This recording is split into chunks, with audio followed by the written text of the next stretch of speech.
Em 2023, o Brasil registrou um saldo positivo de 1.483.000 empregos formais. Os dados são do Cadastro Geral de Empregados e Desempregados, o CAGED, divulgados nesta terça-feira pelo Ministério do Trabalho e Previdência.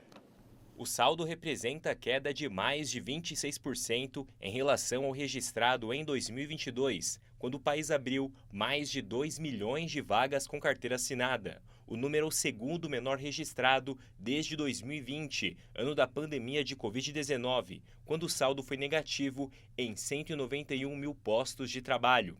De acordo com o CAGED, todos os 5 setores pesquisados tiveram saldo positivo na criação de empregos ao longo do ano, com destaque para o setor de serviços, com saldo de 886.256 novos postos de trabalho.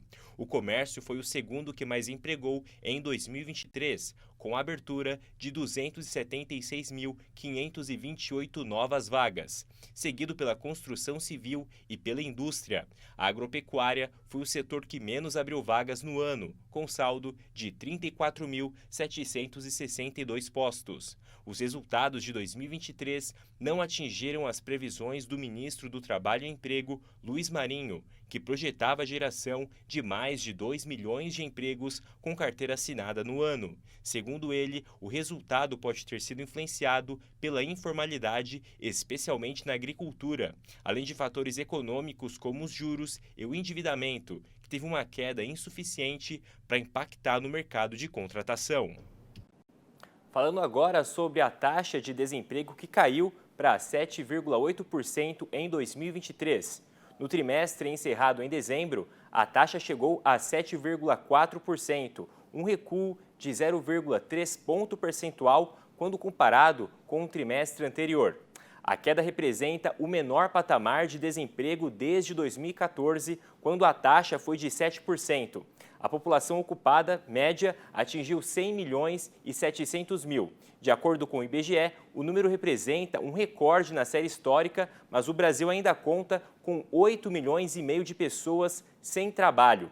Os dados são da Pesquisa Nacional por Amostra de Domicílios Contínua, a PNAD. Os dados do CAGED e da PNAD sobre o mercado de trabalho no Brasil são temas da análise de hoje do Miguel Daúde. Boa tarde, Daúde. Houve uma queda na taxa de desemprego, mas, ao mesmo tempo, as expectativas do ministro do Trabalho, Luiz Marinho, de mais vagas com carteira assinada foram frustradas, principalmente com o fraco desempenho da economia no segundo semestre. Na sua avaliação, quais os motivos desse desânimo no mercado para abrir novos postos de trabalhos formais que trazem mais segurança para o trabalhador? E quero te ouvir também se esse cenário causa preocupação para esse ano. Boa tarde, Daúde. Boa tarde, João. Boa tarde a todos. João, sem dúvida, nós ouvimos aí do Silvio Campos que o ano de 2024 vai ser um ano desafiador, não só para o agronegócio, como para outros setores também. Então, vamos entender bem a lógica dos dois indicadores, né? O PNAD contínua, ele mostra uma população brasileira que estaria disposta a trabalhar, né? Que estaria apta a trabalhar, que é a população economicamente ativa, né? Diante dessa população, acrescentando os desalentados, os desempregados, nós temos aí em torno de 70 milhões de brasileiros que estão fora do mercado de trabalho.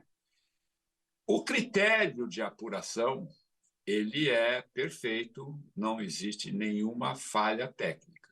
Só que ele tem um delay, ou seja, uma forma de apuração diferente do CAGED, que é esse outro indicador que mostrou uma queda de em torno aí, deixa eu me ver aqui, bem significativa, né? De quase 300 mil empregos, é isso, quase 400 mil empregos.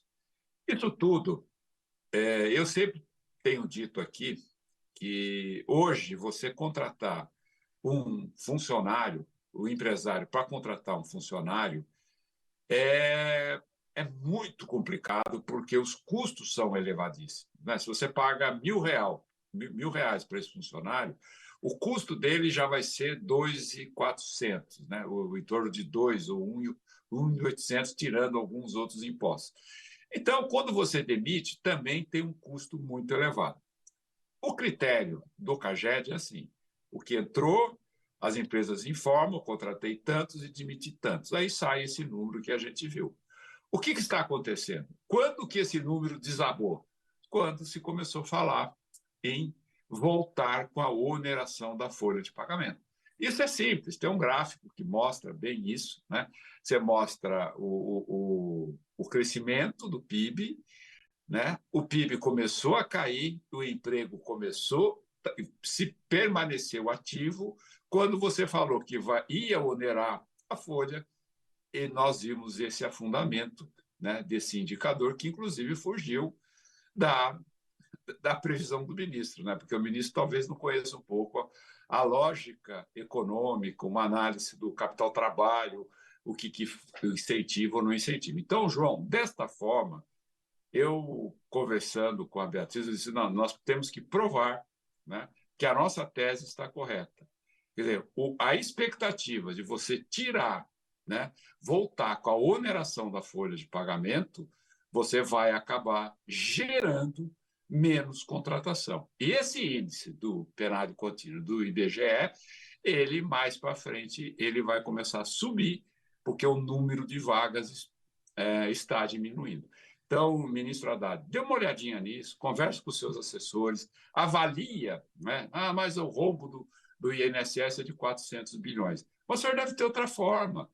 Tira aquelas pessoas que estão recebendo sem merecer, aquelas pessoas que fraudam, começa a fazer alguma coisa e não penalizar um setor que é importantíssimo. Está aí a prova, a gente tem o gráfico, o Canal Rural tem esse gráfico, que eu posso até mandar para o senhor analisar e chegar, talvez, à conclusão que a desoneração, quer dizer, tirar a desoneração da folha de pagamento de setores intensivos de mão de obra, vai complicar ainda mais a já complicada economia brasileira, que passa por um alto endividamento, baixo crescimento, juros altos, inflação alta, e nós vamos para onde, ministro? Por uma questão de querer gastar por gastar, nós podemos nos dar mal diante dessa posição.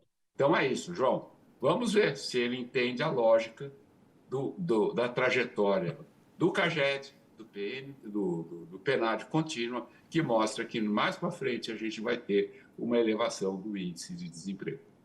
Tá certo, Daúde. Obrigado pelos esclarecimentos. Uma boa tarde para você. Boa tarde, obrigado.